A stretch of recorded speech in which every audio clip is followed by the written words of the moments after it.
And welcome everyone to another episode of the SDR Deep Dive. I'm JD Cauthron, Managing Editor of the Spencer Daily Reporter, joined today by JD Scholten, the 4th District Democratic candidate for the U.S. House seat here for the state of Iowa. So first of all, congratulations on being in that position. I know it's not new to you. You've done this once before. Didn't have to win a primary this time. Yeah, which makes it a little nicer to have that challenge. Take a few minutes and tell our listeners a little bit about yourself, those who may not know you. Yeah, so I'm a 5th generation Iowan, first to be raised in town. I grew up in Sioux City and spent most of my life there and was blessed enough to play baseball after college, played in 7 different countries, traveled the world, traveled the United States, and after that I worked as a paralegal. And then in 2016, I visited my grandma for Thanksgiving, and she's my biggest inspiration, and the last thing she told me was, you got to take care of the farm. From that moment, it kind of snowballed into running for Congress, and so launched last time very humbly. We took a grassroots campaign and moved the needle 24 points, which is 3rd most in the nation. So we decided to do it again. So, and what inspired you to give it another shot? Can you explain that a little bit? What made you decide to want to try it one more time? I mean, it's not easy. Right. Oh, it's definitely not easy. And in politics, it's weird. There's this zero-sum game, whether you either win or you lose. We were in this weird middle zone where we moved, because we did so well and getting 25,000 more votes than there are even Democrats in the district. I felt, especially starting from absolute scratch, that I thought we had a chance to do something special this time. And it's everything's been a little bit different. We have been building this entire time, but not having a primary, COVID, and then Congressman King lost the primary. And so it's been an interesting cycle, but we're here with a few days left to go, and we're excited with where we're at. So, talk about some. You attended our candidate forum here. Appreciate you doing that, being part of that. I think it was a great opportunity to kind of share a little bit about yourself. Question you brought this up is you're not taking a lot of that Democratic money because you're a targeted race, I would think. Actually, it would have been a targeted race as far as for the National Democratic Committee, but you chose not to really let them get too involved in what you were doing. Why is that? So after last cycle, they didn't help at all, and then between last cycle and this, they were like, "Oh, if you run again, we'll be 100% behind you. You were a great candidate." Should we disclose it? Yeah, go ahead. Okay. We can't, because the trains are they kind of run wild here. No worries. So after last cycle, there's we'll be all in. You're a top 5 race if you run again, and that didn't influence me on if I decided or not. It was ultimately I wanted to do it because I felt we had some unfinished business, and they wanted their hands in everything. And finally, we got to a point where we're like, you know what? You're doing us more harm than good, if anything. And so I turned down their money, turned down their help. We did so well last time, and ultimately the decision was I want this race to be run out of Sioux City and not Washington, D.C. Very good. What has the response been from the Democrats in the district to that? Fantastic. At our parking lot rallies, I mentioned it every time just to let them know kind of the scenario, and it's usually it's not applause line, it's honk line, and it's our best honk line. Like the Democrats in this district, we're that other district on the Democratic side in the state of Iowa. The Democratic Party tends to not favor, but be in the 1st, 2nd, and 3rd a lot more than they are here. And so when we launched last time, a huge part of it was just trying to organize the district because it's never been organized before on the Democratic side. And so finding out who is a Democrat, who's willing to put a yard sign in and stuff like that. We didn't have any information like that. It started from scratch, and so we've been building these last few years. Let's kind of jump into some of the issues. Obviously, agriculture, very important to you and personal, and the history there. What can the country do differently agriculturally that will not at the same time hurt Iowa? Right. That's a lot of the concern is that it make these agricultural changes, there could be some impact of the Iowa markets. So this is something that is near and dear to me. The whole reason, again, why I decided to run initially was back to my grandma telling me to take care of our farm. And as I'm going around, you just hear so many stories of everyone doing right, or so many people doing the right thing and not even making cost of production. So, I mean, whether it's grain or livestock, the biggest thing is we're seeing Sonny Perdue mentioning that it's in America to get bigger, get off the farm. Or he goes, in America, the big get bigger and the small get out. Well, I feel that's wrong. I feel there's an opportunity that if you have hundreds of acres or thousands of acres, you should have a chance to succeed and play in this. And what we've seen are multinational corporations having record profits, not just profits, record profits in the last couple of years. Meanwhile, a lot of the farmers, the people who have the dirt under their nails, are struggling to make cost of production. And it's a little bit with market, but it's mostly policy. And the clearest example of this is in dairy. They're putting 15,000 head dairy farms in Southwest United States, which is flooding the market. The other day, we started the day off in just south of Emmitsburg on Sunday at the last dairy farm in Palo Alto County.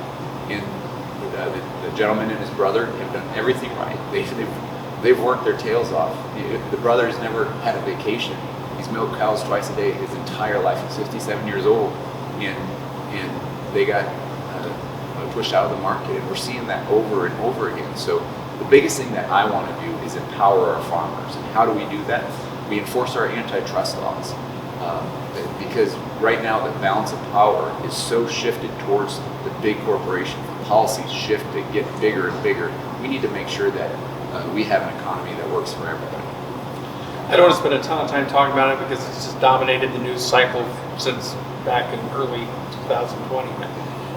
The COVID situation. Right? How do we get the country headed on the right track to back to normal, whatever that's going to look like in the coming months? Right. What do we need to be doing there from a legislative and congressional standpoint? So, I mean, a couple of the things that I feel that the ethanol industry really hasn't been helped out by this, that we could get some funding for that. I was really disappointed with one of the first things they did was give Wall Street $500 billion. You look at areas like the Iowa 4th Congressional District, and we haven't really bounced back since the 2008 economic crisis. And so I feel there's some disconnect there. But as far as the pandemic, as far as we economically, we don't get to where we want to go economically without getting control of the pandemic and the virus. And so this 1 foot in, 1 foot out approach has really just prolonged the thing. And so I would like to see just a plan. We never, like in March, we were told if you stayed home, we'll get through this, but there was never that next step. And now we're seeing even cases rise, especially west of here, all along the western Iowa. And Sioux City made the top 10 in the nation again for the second time. And it just, we're not getting better. We got to figure out a solution because this 1 foot in, 1 foot out approach is not working. But I will say this, that I don't think too many people are talking about. The Trump administration released their CDC guidelines fairly early on. Those are, I agree with them. They're just not being promoted, they're not being pushed. And so I feel that there's a disconnect in there. Very good. Division is pretty rampant across the country right now. Politically, legislatively, now racial diversity has become a challenge countrywide. We have anger issues, we have problems. We have peaceful protests, but we also have people who are taking advantage of that opportunity to cause chaos in the streets. What is the solution to healing this problem? Because it doesn't look like it's going away anytime soon. Well, I'll focus on the legislation part first, and I'll say because there's the system's meant for when I win to immediately fundraise when I'm out in DC. And what I see is so many people, when they win, they go out there and they go to a hearing meeting and they immediately they'll ask their 5 minutes of questions and go across the street and immediately fundraise. We got to find a system that doesn't rely on campaign finance. We got to reform that in a way that people are, when they go out there, they should be incentivized to legislate, incentivized to get things done. You hear stories all the time, people used to have dinner together and they used to be more cordial. Well, they don't do that anymore. Part of it is because when they're out there, they're just focused on fundraising for their next race. And so I feel that's a huge part. As far as coming together as a nation, it is, I was my high school, when I graduated, was 4% minority. Now it's 24% Latino. So we're seeing diversity change. I mean, we're seeing it here, we're seeing it all throughout the district. And so I feel that with all that's happening, it's difficult to see, it's difficult to watch. And so it's one of those things that I think the more we talk about it and do it in a way where people understand each other. And one of the things that I would like to see is a program where if you grow up whether it's high school or right after high school, a program that if you grow up in a rural area, you'll get to spend maybe 3 months or a summer program in urban area, and vice versa, so we can understand each other a little bit better. I played baseball up in Canada, and I know they had a program with the French and Canadian part with the other parts, and they had a cultural exchange. I think that helps understand where you're coming from on a lot better scale. I mean, I was just so blessed to play baseball and basketball, so I was disproportionately surrounded by diversity more than most kids that I grew up with. And as a result of that, not only diversity in the color of skin, but also geographical diversity. So I was blessed with professional baseball. I got to play baseball with people from 6 different continents. Still haven't played with anybody from Antarctica. So here's a question for you, and you kind of touched on this a little bit. They used to sit down and have dinner. Now you can't get anything done in Washington because the other side, whichever the other side is, right. And it goes both ways. Right. They don't want the other one to get credit for anything. Right. It's not about what's for best for the people anymore. It's about what's best for the political party. How do you change that? Well, I mean, part of it is I realize that I'm going to have to fight my own party as much as I'm going to have to fight the other side, and that we're realizing it with this campaign, where I had to turn down the DCCC because, I have no desire to be a career politician. I have a vision of what I want to bring out there, and that vision is making this district the epicenter of 21st century resilient agriculture. And I'll work with anybody. Congressman Massey, I think he's in Kentucky, had a plan during this COVID that a lot of the meat producers and the beef producers were talking about that would help out. Yeah, I'd jump on that. I would sponsor something that would benefit this district. And I don't care who gets the credit. We're just on our 374 town tour where the RV and I are going, Sioux City Sioux and I are going to every single town. You're hearing so many of the same things over and over. And so when there is that stalemate and that constantly fighting, ultimately who loses out are the people. And I'm for whatever we can do to make sure that this government gets back to of, by, and for the people. And that's the direction I'd like to go. Okay, so let's talk a little bit about a little bigger picture here. Yeah. The U.S. and the world view right now. I think there are some places in the world that are fond of us, some places in the world not so fond of us. How do you solve some of those problems from a leadership standpoint in Washington? How do you develop and bond some of those relationships that are struggling? I would say that, when I played baseball in Europe, and when I was over there, I just saw how much they looked up to us. We were that shiny city on the hill, and I feel that it's been tarnished a little bit. And you look at when it comes to trade, when we have reliable trading partners, we tend to have really good relationships. We won't go into war with those people and things like that. But the thing that I'm worried about is I know the rest of my life we're going to economically be challenged with China. And so we got to live up to that. And what I'm worried is we're putting Band-Aids on things and not having a vision for the future. And that's one area that I would really like to see change. And that goes with this district being the epicenter of 21st century resilient agriculture. So much of what's happening out in DC, I feel the number one thing when it comes to the economy and as it relates to the world is that we haven't figured out globalization as it affects the working class. And nowhere is that more clear than agriculture.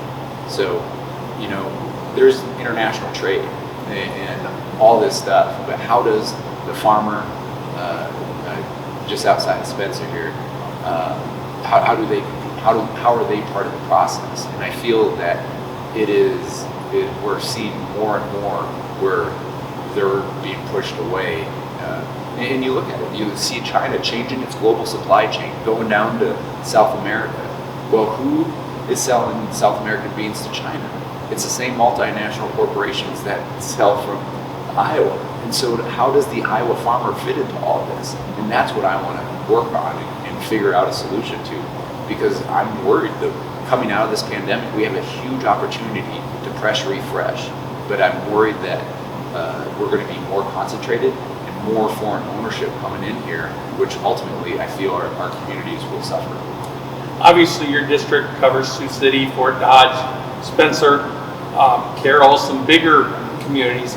There's also a lot of smaller cities in there. What do you do for economic development ideas that will benefit all of Western Iowa? Yeah, so I think I'm one of the reasons I'm so passionate about this is when I decided to move home several years ago, the best job I could find in Sioux City after looking in the Sioux City Journal for a month was $15 an hour and no benefits. And you realize that's how a lot of kids I graduated with moved away. And so this is something that I've been focused on from day one, and I think it's a two-pronged approach. First step is, especially during this pandemic, we see how important technology is into the district, and whether it's through education, kids going through Zooms, or businesses, small businesses need it, but then telemedicine is going to be more and more important as we go along as well. And so bringing technology and seeing the next wave of the Iowa economy is probably agriculture technology. So making sure that we have the infrastructure in place for that. And that kind of gets back to your point too, where everybody wants to take credit. There's a lot of grants out there for rural broadband, but it's all these people want to take credit as I saw rural broadband, but ultimately it's the huge telecom companies. It's the big boys who are dictating what's happening because they have money for the lobbyists out in DC, and our local telecom companies are struggling with that. But so technology is the one side. The other side, how did we originally get this district thriving? And it was farmers had money, they came into town and spent it. So if we, my vision starts with enforcing our antitrust laws, empower our farmers to stay on their land and make a dime, and then they come into town, buy that new pickup, buy that, go to dinner, spend money in town, and then when Spencer's doing well, then people in Spencer go to Sioux Falls or Sioux City, and we really empower each other that way. Kind of running out of time here, and there's tons of things we could talk about, medical, and well, the one thing I do want to ask you, you had talked about vision. Yeah. What is your vision for this country that you could be a part of if you're elected to this position? Well, again, it's not putting band-aids on things. It's having that long-term vision. And so, again, I feel right now there's a lot going in the wrong direction. But how do we come together? It's how do we lift each other up? It's having that vision and that common goal. And so, again, economically, we're going to be facing China the rest of my life. So I don't want it to be Silicon Valley versus China. I don't want it to be urban areas or coastal areas versus China. Every district matters. And what is our role in this district, especially being the second most agriculture producing district in America?